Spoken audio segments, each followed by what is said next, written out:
So yeah, 2 sessions back to back. Either my moderation skills are legendary or someone wasn't able to make it. I'll pretend it's the skills thing. So it totally is that. Yeah. I won't bore everyone with my details again, but Jeremy Borger, oversee the paid search practice at Code3. But I am here with Bhavesh Shah, head of marketing at Capitalize. Bhavesh, why don't you give some background on yourself? Thanks. Good to meet you, and look forward to seeing all your legendary interviewing skills today. Yeah, me as well. Thank you. So I'm Bhavesh, and as Sarah mentioned, I run marketing at Capitalize, and it is a fintech startup which focuses on this issue of 401k rollovers, which is this really interesting one where it's such a niche product, but at the same time, you talk to anybody and they're like, yep, I have old 401ks I didn't roll over. There are over like $1 trillion that have been left behind. So we essentially have been working on trying to help people move that money over so that it doesn't get left behind and lost and forgotten into your retirement. And so at Capitalize, what I do is I run marketing there. We're building up the marketing function, which covers everything from brand, customer acquisition, lifecycle marketing, PR, customer communications pieces. And prior to Capitalize, I sort of have been, done my tour of duty in both large and small companies. So right before this, I was at Schwab, and before that, Kaiser Permanente, Capital One in the past life. Worked in some startups. Later stage than Capitalize. Capitalize is Series A, so really early, but I worked in some startups, and essentially over this period of time, I worked across various marketing functions, both in the offline world, in the pre-digital days, right, when you would do direct mail was the most sophisticated channel you could use, to sort of online channels, and then also in the analytic function. So yeah, kind of hopefully what I want to bring today is a little bit more of a practitioner's perspective to this conversation based on what I've seen. Sure. Yeah, and our topic is growth marketing and acquisition strategy. Now, some people might say all marketing should be growth. Isn't that the reason that we're doing marketing in the first place? So how do you define growth marketing? Yeah. So if you permit me to be a little facetious for a second, right? But it is like you said, like growth marketing is one of those things that everybody says we should be doing it. Anybody should be able to do it. Somebody should be doing it. But honestly, nobody really does it. And sort of, and the reality of that is, it's kind of the reason why that happens is, theoretically, I think it's a simple construct, right? It's really kind of saying you want to look at marketing sort of end-to-end, full funnel, all the way from your brand to your acquisition to your conversion funnel, and trying to connect all those things and like trying to see how they all connect to each other in terms of the overall consumer experience. So good theory, simple in concept, really hard to implement, right? Really hard to implement because it goes against a lot of like inbuilt structures and processes we have. Because as you will all potentially relate to, right? These are all the three functions I mentioned are all three different departments in organizations. Different people, different budgets, different KPIs. So how do you unify them and kind of think about it together is a challenge. So everyone's like trying to go down the journey and take some steps towards it. But I think we still are like a long ways from true growth marketing if you think of it as full funnel marketing. And one of the ways that you described it to me in our pre-interview call was that a lot of the marketing that we talk about today, that we spent time talking about today, a lot of that's kind of top of funnel marketing. We're getting people to the site. As working for an agency, we're driving traffic to our clients' websites typically. But the way that you described it was like growth marketing is it's what's taking over maybe more client side once somebody is on the website and doing some things like split testing and some other things that you were describing. Yeah, exactly. I think it's really kind of taking the journey forward, right? Beyond just dropping those people on your site or in your store. It's sort of what happens once they come in, especially when they're prospects, and how do you help them navigate that last step of the journey, which sort of really sometimes is the I was talking to our CEO about it, and he's like, how much do you think is sort of the split between the impact that front-end marketing can do and like this, conversion optimization can do in terms of the overall funnel? And I was like, if I had to guess, I would probably say it's 50-50. I mean, you probably leave 50% of the value on the floor if you're not doing that, focusing on that piece, that once they come in the door, how do you make sure they go through the rest of the journey in as frictionless a manner as possible? I've unfortunately had the experience in some of my past agency clients, no one that I'm working with today, of course, but sometimes brands, expect their agencies to do it all, and I think it sounds like brands need to take some responsibility once the agency is driving traffic to their site, what somebody is doing once they're on that site, and unlocking how do we make sure this person maybe comes back to us or purchases more, or reducing some of the friction that it might take somebody to check out. Yeah, well, yes, as a marketer, as a brand, I'm like, no, you guys should take care of everything. But no, I think you're right. I think that's where also a lot of the brand in the agency, like partnership, becomes important, right? Sort of, it really has to be sort of looking at these things collectively and kind of identifying where the drop-off's happening, where the opportunity to improve efficiencies lie, right? And it's not just sort of go and figure out how to bring me more people cheaper, but it's like really saying, obviously we want to bring more people in cheaper, but then how do we get more out of those people once they come to our property? Let's talk about for startups specifically. If you've had some startup experience in your past, how do you decide where to invest for demand gen when you are a startup? Yeah, and that is sort of one of the hardest questions, right, to kind of solve when you're working with limited budgets and you're trying to sort of figure out where to lay your bets. And generally, like I've seen, like there are a couple of different approaches, right? One approach is you like try and like throw a bunch of things and see what sticks at the wall, and sort of work through that. And sometimes that kind of helps because you probably have some experience, some channels, you have some bias. You also have a lot of different stakeholders who are POV, and it's always like, like we always joke, everyone's a marketer, right? Because someone will come and say, hey, why are you not doing Twitter, or why are you not doing Quora? And then sometimes it's just like, okay, we'll try a lot of things and see what sticks. The other approach is you make a bit more of informed bets and figure out which are the channels you think you have the most likelihood of success in, and then try and double down there, right? Really kind of go all in, really give it a full fair shake to see if the channel works. What we've done at Capitalize is a bit more of the latter. We kind of try to say, let's take out the subjectivity, let's take out the randomness of trying to try a lot of different things, which also frankly becomes really hard from a startup perspective when you spread yourself too thin. So we sort of did this approach of saying, let's look at this like a little bit more rationally. We built a framework to say what are the key sort of likely success criteria for the channels, given what we know about our product, given what we know about where we are as a brand, and what we need to communicate.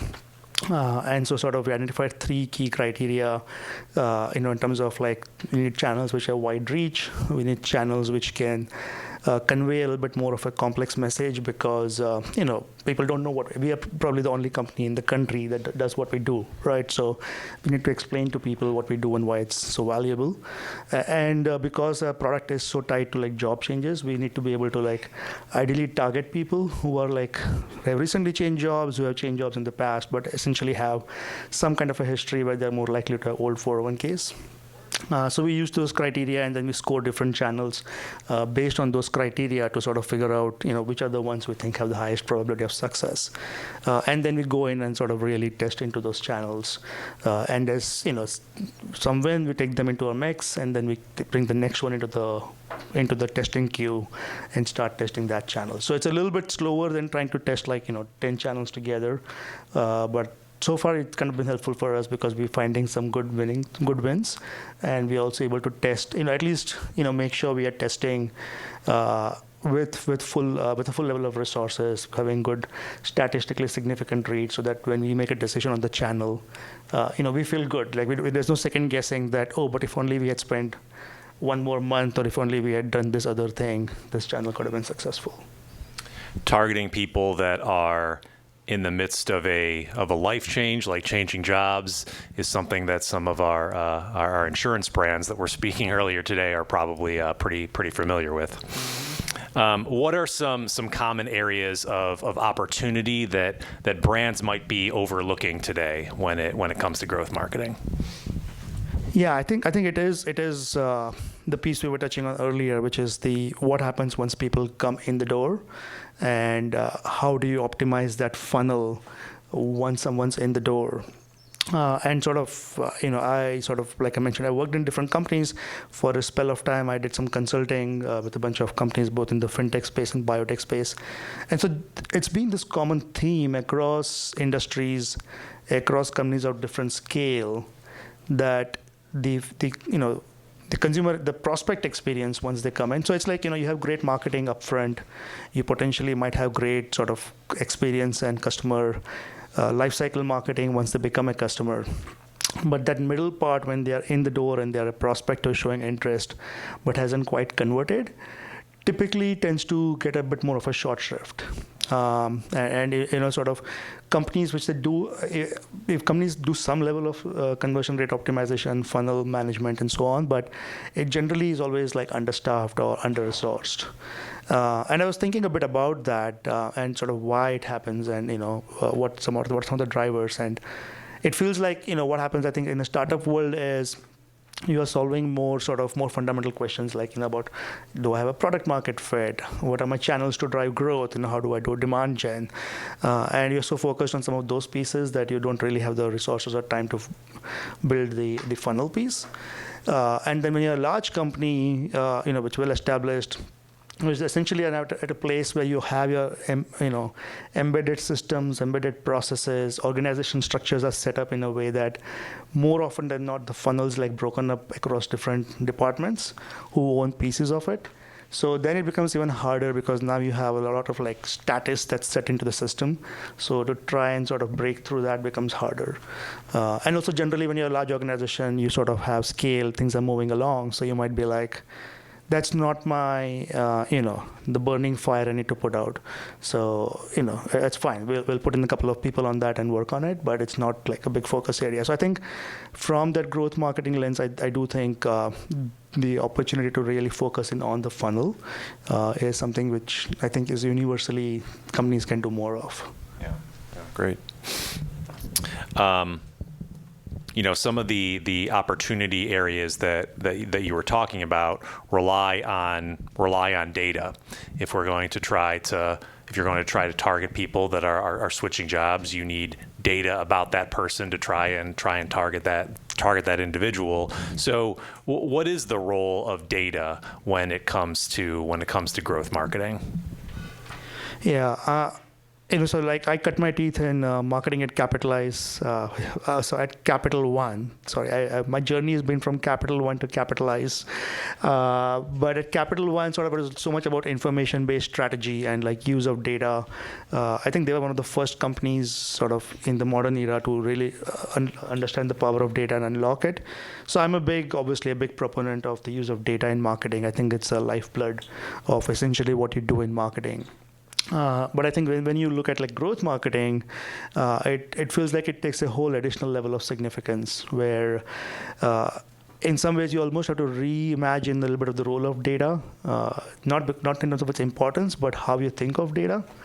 As an example I sort of gave is, in a traditional like analytically forward company, we'd look at data to say, for brand marketing, we want to measure the value of your brand spend in terms of, say, brand lift and awareness and recall.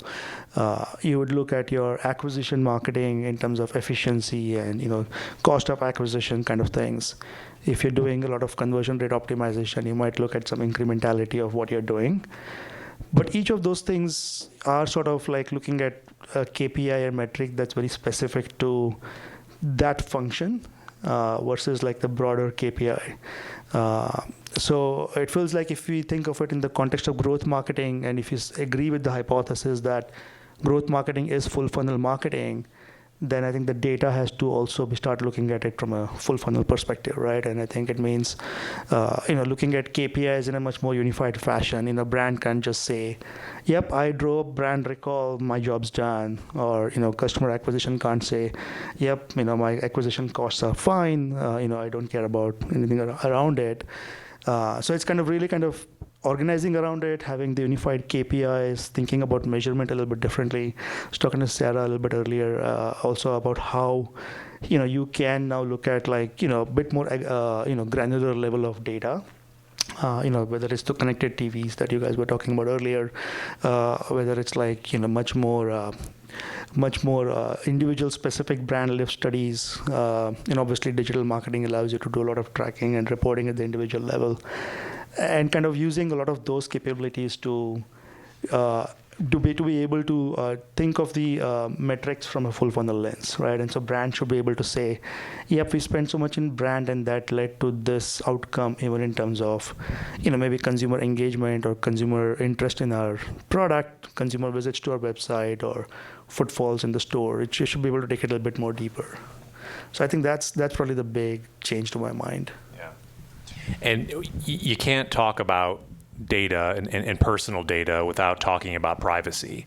Obviously a big topic. We talked about it a lot yesterday. So how do you balance that need for that data in growth marketing with also the need for consumer privacy? Yeah, I think that is definitely a work in progress, right? I think with the whole deprecation of cookies, a lot of what we traditionally thought of as data and data sources is rapidly going away. And I think it's really about now making that transition to first-party data and building a whole. It's almost like we build the infrastructure around third-party data primarily and added on some first-party data as it came in. Now you almost need to build your data infrastructure around first-party data, which means not just collecting the data but also managing your permissions, right? And being able to make sure that consumers understand what they're giving and what they'll get in exchange for it. I think this is also where brand becomes important, right? Because if the consumer trusts you as a brand, they feel that you are going to do the right thing by them, they're more likely to give you that permission to be able to use the data in a way that benefits the consumer. So I think that's certainly the pivot that we all need to be making and thinking about. And at this stage, where we are in the cycle, it's really about first figuring out how we collect more first-party data in a way that's transparent to the consumer, gives confidence to the consumer that we'll use it in the right fashion, and then starting to think about now how do we use this first-party data. I feel like maybe 5 years from now, it should be in a better place because we'll have figured out how to collect this data, and having the first-party data, I think, actually gives us a lot more capabilities down the line to do more, in context of this growth marketing piece also, right? If we know that, we were able to Jeremy saw this ad on connected TV, and then we could you came to our website and you signed up, and now we got your journey set up. We could also personalize your journey, right? Now we know that, okay, you saw this ad for this product, and so when you come to our site next, we can maybe surface that product higher for you because we know you're interested in that product, which makes it a little bit more, more efficient for you as a consumer. It doesn't feel creepy, right? It still is not like we're saying, hey, we know, Jeremy, that you are this person, and hence we're going to give this to you. It's sort of below the surface.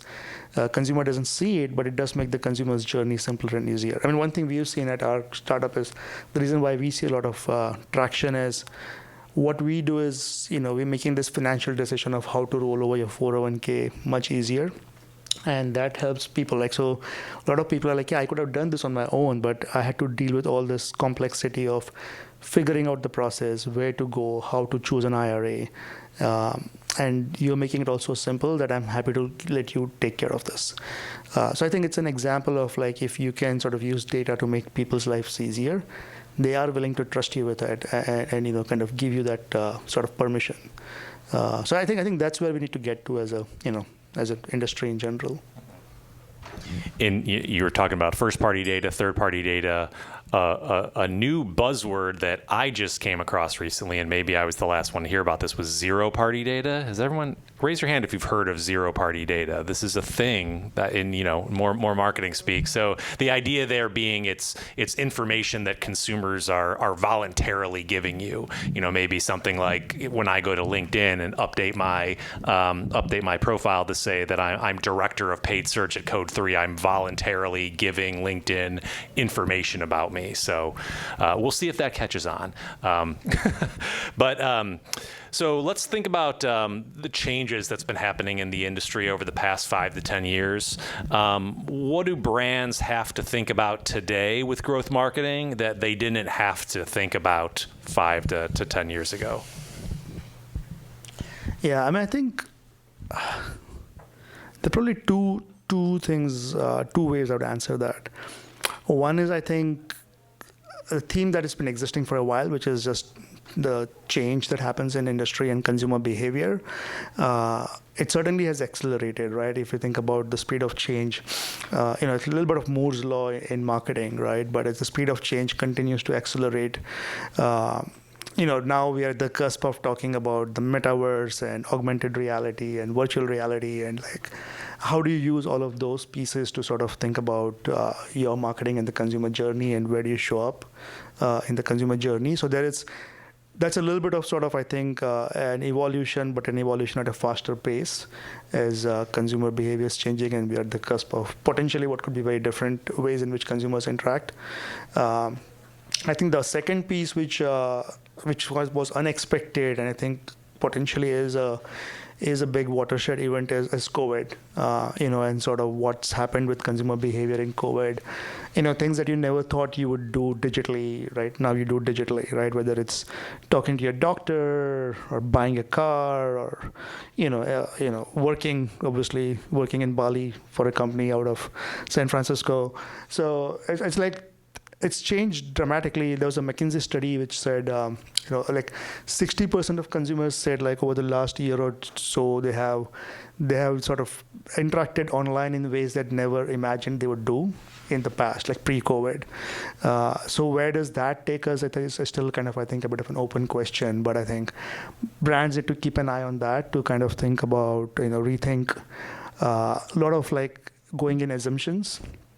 So I think the combination of that speed of change and this, dramatic shift in consumer behavior, the dramatic shift in consumers' willingness to do things digitally and remotely that they would not have done earlier, is something brands will have to kind of think about and keep an eye on. All right, great. Does anyone have any questions for Bhavesh before we dismiss?